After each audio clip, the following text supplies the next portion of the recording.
Hello and welcome to this Android development tutorial. This is part 3 of how to make a calculator app tutorial. In this tutorial we will actually start calculating with our app. In the previous tutorial we set up our UI, we did some functions that we now can print the text on the calculator screen, we can delete elements, and we can also clear everything. Okay, in this tutorial we will learn how to actually calculate and do some basic calculations with our calculator app. So right now we have the calculator app, so we will go to our main activity.java and we will pay attention to these elements or actions right here, which are 6 different ones, which is dot, equals, addition, subtraction, multiplication, and division. So the most basic operation is addition. Okay, so how can we calculate actually these kind of things? Okay, in order for us to begin understanding step by step, the first most natural thing to do is just to print the add symbol. Okay, so we say calculator screen append, and we will set the plus sign. We will run the app in order for us to understand what's going on. Okay, let's see, I want to add 9 plus 9. So I press 9 plus 9.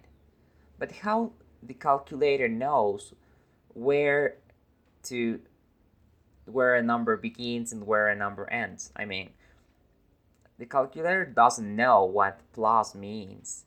The calculator doesn't know where the number, the first operand, ends. So we have to set a flag that will tell us where the operation starts. In this case, here when we press plus, we want to say it everything before plus is the first number and everything after plus is the second number. Okay, so we have to find a way to do just that. So for example, we can create a boolean sign maybe that will tell us if an operation is pressed. So for example, we will say boolean is up pressed, and we will set it to false as default. Okay, and when addition is pressed, we will append, and also we set the flag to true. Is up pressed equals true.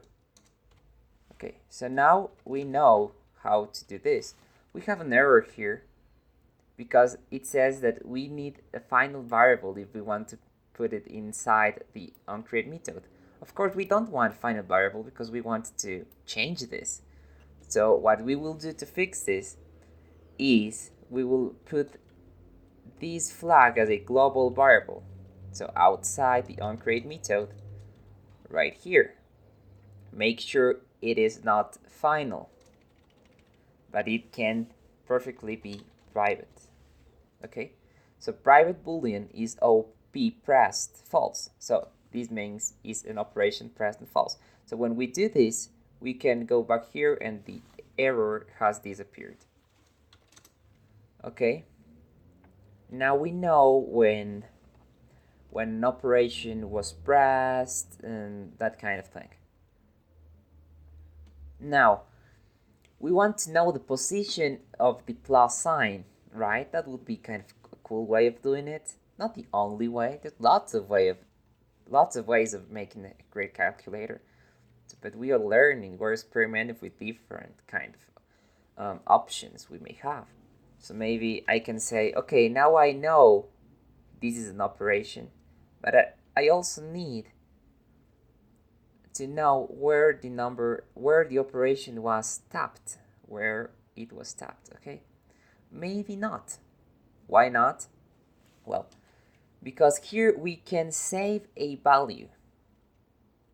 Okay, so we can use a different variable right here to store the first value.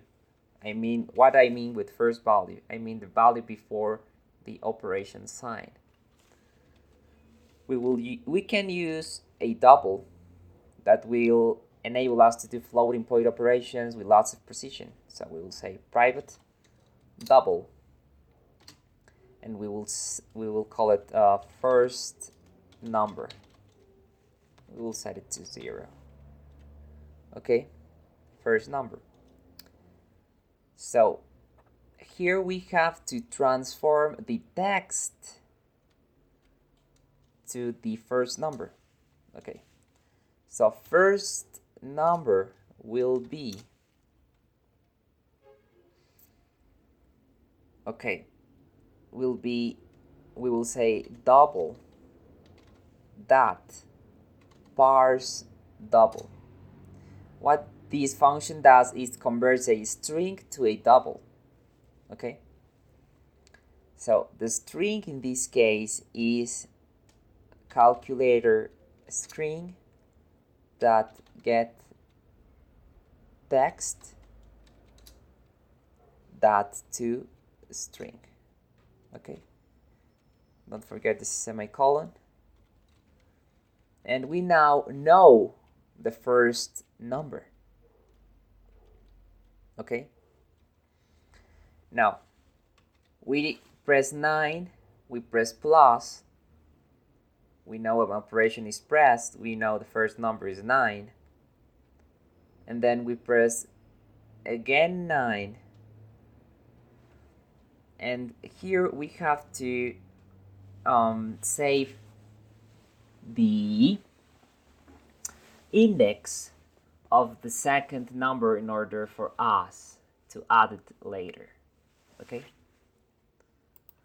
so we will also create a int variable that will say private int second number index. We'll set it to 0. Okay,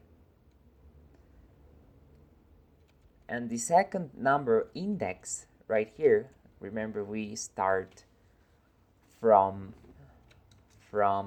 counted from 0, so second number index will be the length of the string. Okay, so I think to make this a little bit more efficient, we will say string screen content is calculator screen that get text that to string.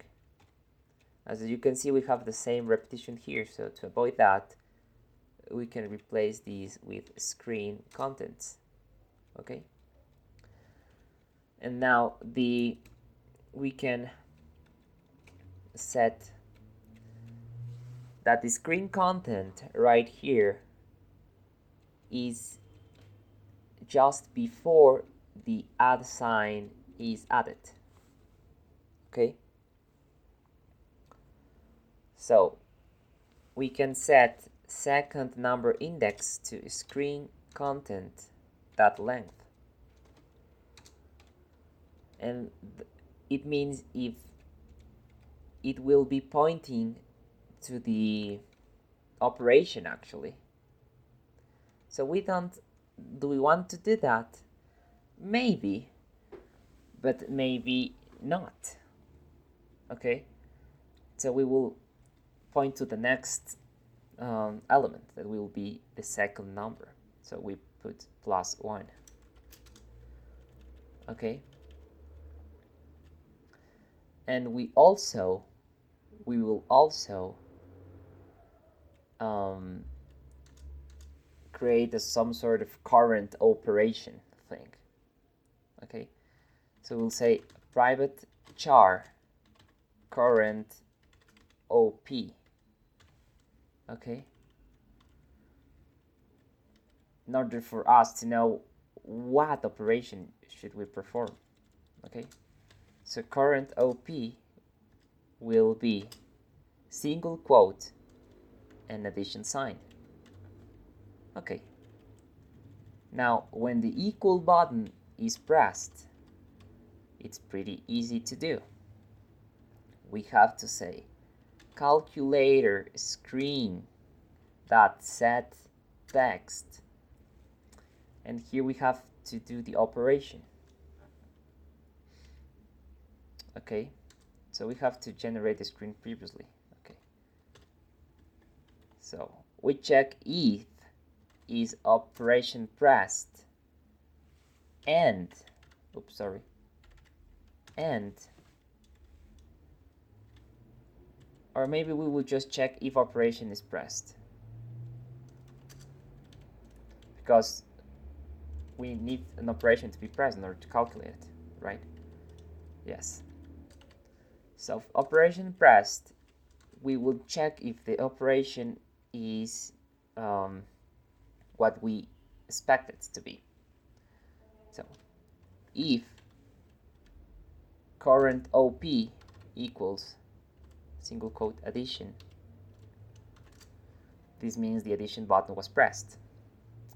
And if that's true, we will, for example, calculator screen that set text, and we will perform the operation right here.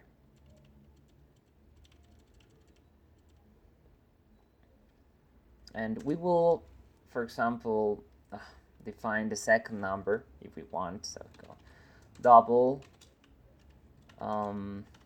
second number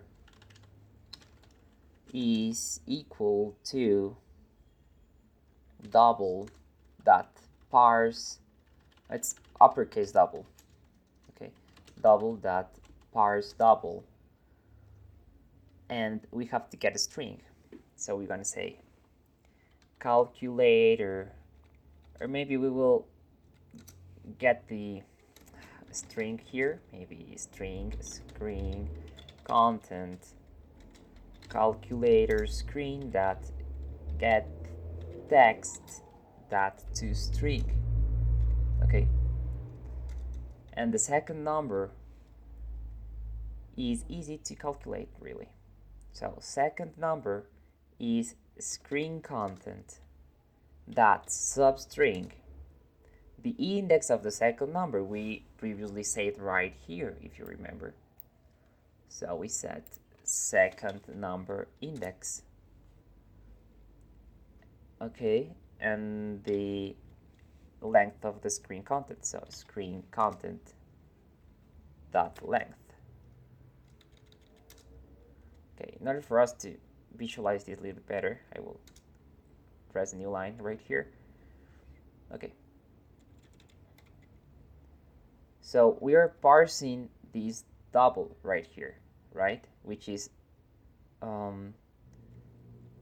screen content substring start with the screen content index and screen content length. Okay, so now we have the second number right there. Is this correct? The screen content length is redundant. Why is this redundant? Okay, let's continue here.